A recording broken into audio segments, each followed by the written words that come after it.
N'hésitez pas à liker la vidéo si elle vous plaît et si vous êtes nouveau sur la chaîne, n'oubliez pas de vous abonner et d'activer la notification pour ne rater aucune de nos prochaines vidéos. On commence.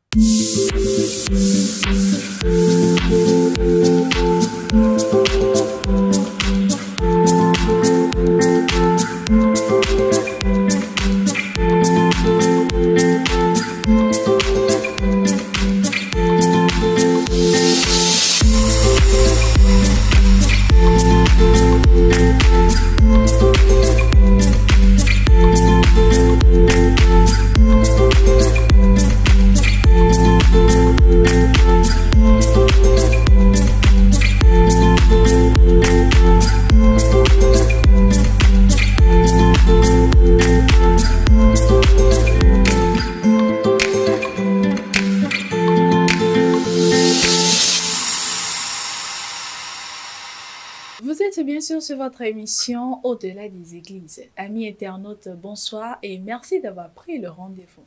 Aujourd'hui, je reçois pour vous le vicaire de la paroisse Saint-Michel de Révier-Rouemé. Bonsoir, Abbé. Bonsoir, madame. Je vais vous présenter à nos internautes. Moi, c'est Serge Elia Diagodo. Je suis fils quatrième d'une modeste famille de 6 enfants, de Diagodo Robert et de Egboho Eugénie. Comment avez-vous été appelé au sacerdoce? Ça, c'est une longue histoire, cette affaire d'appel au sacerdoce. Disons que déjà, quand j'étais tout petit, 3 à 4 ans, j'avais suivi ma maman pour une messe d'action de grâce d'un de ses parents défunts, où pendant la célébration, je voyais devant moi 2 personnes, un petit et un grand, et qui célébraient, et qui faisaient quelque chose devant moi. Ils étaient tous en boubou. C'est sûr que c'était le Samuel et le père qui célébraient la messe. Ce qu'ils faisaient devant là-bas m'intéressait, et alors j'avais envie d'aller faire avec eux. Mais je n'ai pas pu, je suis resté là. Mais après la messe, j'ai oublié tout ça.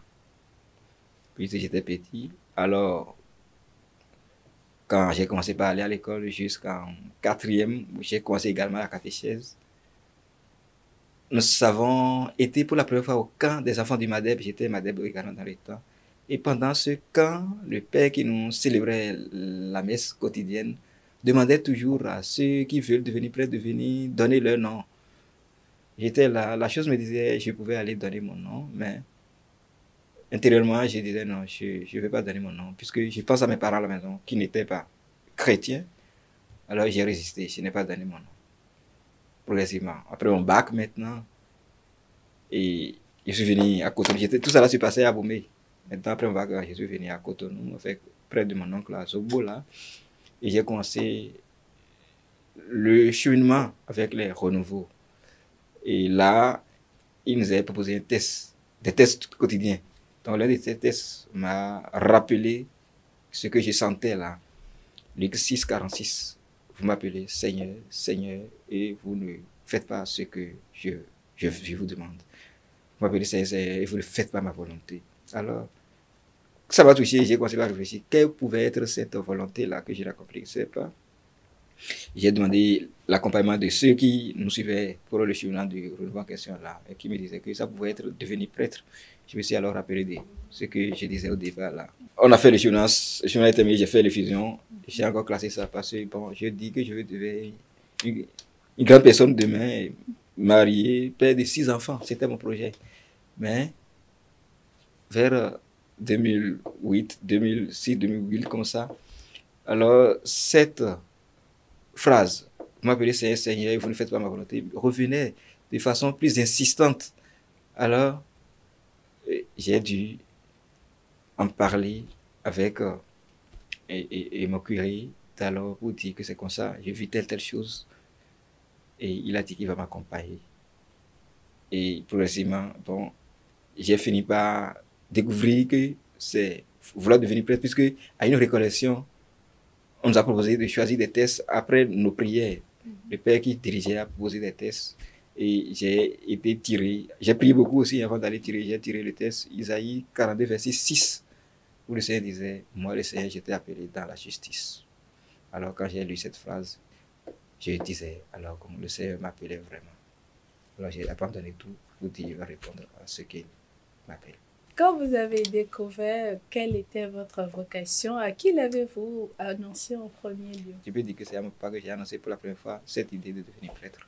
D'accord. Et lorsque vous l'avez plus tard annoncé à votre mère, comment est-ce qu'elle a accueilli la nouvelle? Quand j'ai été au test, puis c'est après le test que j'ai informé les deux maintenant de façon officielle. Et tous les deux s'y ont opposés. Ils ne voudraient plus que je parte, je dois faire d'enfants. Parce que mes grands frères qui étaient même mariés dans le temps n'avaient pas d'enfants. Et sur moi, sur qui on compte aussi, je vais partir au séminaire. Pourquoi? Ils ne voudraient pas au départ. Mais puisque ce que moi je sentais dépassait ce qu'ils sentaient, moi j'ai insisté et ils sont obligés de faire avec moi. Est-ce qu'il a été facile ou difficile pour vous de répondre à l'appel du Seigneur? Je peux dire à la fois oui et non. Oui, parce que au départ, tel que je disais, je pensais beaucoup à la réaction de mes parents si je disais que je veux devenir prêtre. Et je sais qu'ils vont s'opposer. Ce qui fait qu'ils n'étaient pas chrétiens. Jusqu'à présent, bon, c'est maman qui est en train de commencer la catéchèse doucement. Papa n'est pas encore chrétien. Donc, je craignais ça, et ce qui fait que je ne voudrais pas m'engager sur ce chemin. Donc là, je peux dire qu'au début, là, ça a été un peu difficile pour moi.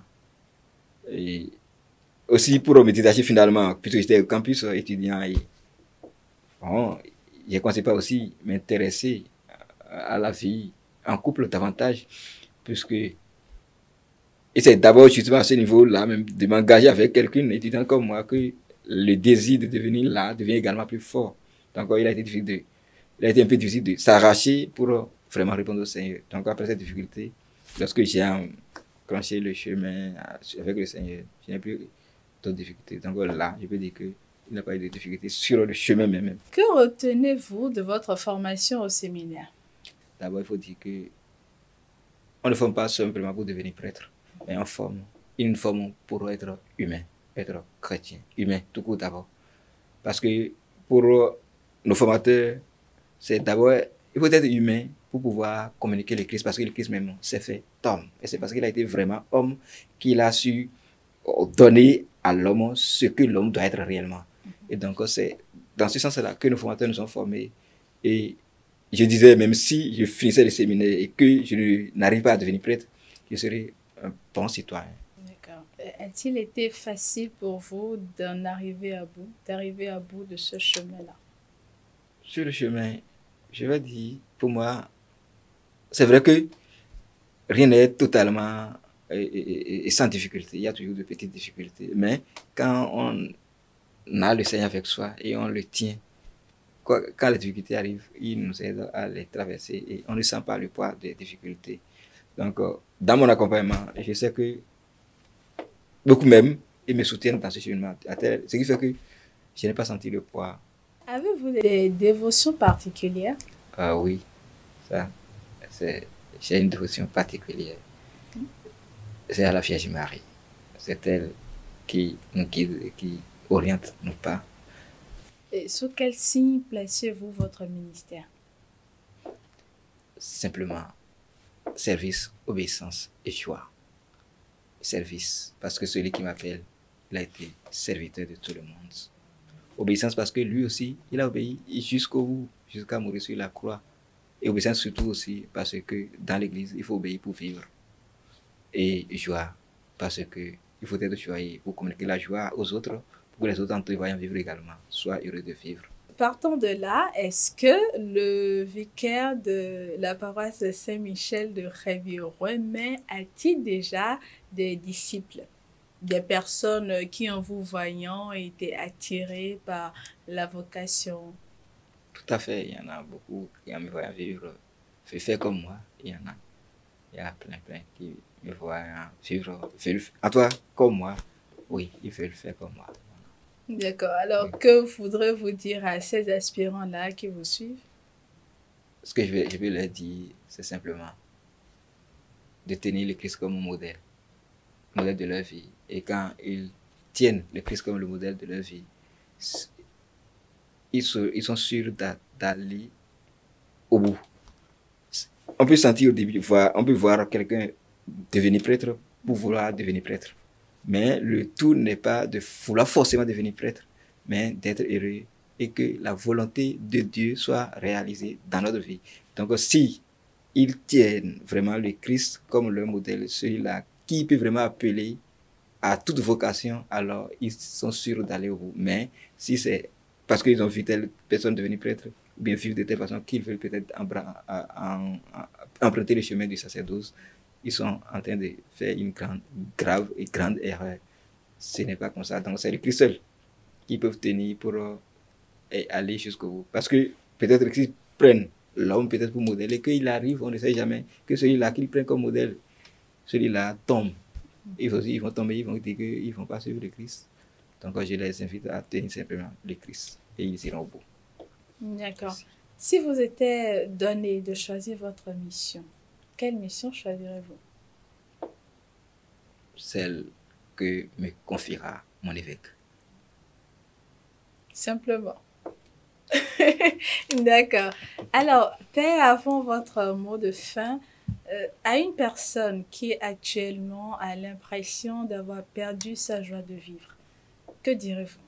Je lui demanderai d'abord si c'est lui-même qui s'est donné la vie. Et je pense que c'est non. Et puisque ce n'est pas lui-même qui s'est donné la vie, il faudrait d'abord qu'il fasse confiance à celui-là qui lui a donné la vie. Si l'auteur de sa vie est là, alors tout ce qu'il est en train de traverser comme difficulté, comme souci, s'il arrive à faire face à celui-là, l'auteur de sa vie, et qu'il lui confie réellement cette difficulté, ces soucis, et en lui faisant confiance, il va retrouver la joie de vivre. Et si ces difficultés manifestent qui ont besoin d'être soutenus et d'être accompagnés, qu'ils partagent avec nous pour qu'ensemble on puisse voir comment l'aider à sortir de cette difficulté pour que la joie de vivre qu'il a perdu, qu'il puisse retrouver cette joie. Et ce sera nous aussi, notre grande joie de voir celui qui a perdu espoir de vivre là, de retrouver la joie de vivre. Ce serait une grande joie pour nous. Et c'est d'abord, surtout moi, mon grand... Ça fait partie de mes idées, tout à l'heure, joie dedans. Oui. Je suis très heureux de voir quelqu'un qui a perdu la joie de vivre, de retrouver la joie. Ça me rend plus heureux. Et c'est ça. Donc, si je me retrouve dans de belles situations, tout ce que moi je peux faire pour que cette personne retrouve la joie, si vraiment cette personne veut retrouver la joie, je le ferai. D'accord. Alors, quel sera votre mot de fin? Dis merci au Seigneur lui-même qui nous a appelés. Et merci à tous ceux qui ont cru en cette vocation et qui, de leur indigence, nous ont soutenus, nous ont accompagnés, nous ont encouragés de diverses manières jusqu'à l'avènement de notre ordination. Je dis merci à tous ceux-là et je me confie à leur prière pour que je ne déçois pas la vocation, cette vocation et cette confiance qu'ensemble nous avons placée au Seigneur pour que les chrétiens, les fidèles de Christ, en nous voyant agir, puissent avoir la facilité de nous s'approcher de nous parce que un prêtre incapable de communiquer la joie aux fidèles n'en est pas un. Si on voit un prêtre et on n'a pas la joie de s'approcher de lui, celui-là n'est pas encore prêtre. Alors je demande de prier pour moi pour que cette joie-là, je puisse communiquer aux fidèles du Christ. Et à tous les hommes d'ailleurs qui viendraient vers moi parce qu'ils ont besoin de quelqu'un pour les consoler, pour les écouter. En tout cas, je prie le Seigneur. J'invite à tout le monde à prier pour moi dans ce sens pour que je sois à l'image de ce que le Christ a fait pour son Église. Merci beaucoup, Abbé. Union de prière. Merci beaucoup, à vous aussi. Alors, ce sera tout pour ce numéro de Au-delà des Églises que je vous remercie d'avoir suivi. Merci à ceux qui restent fidèles à cette émission. Merci à ceux qui nous soutiennent. Et surtout, n'oubliez pas de porter le Père dans vos prières quotidiennes. Et quant à moi, je vous dis à jeudi prochain pour un nouveau numéro de votre émission Au-delà des Églises. Thank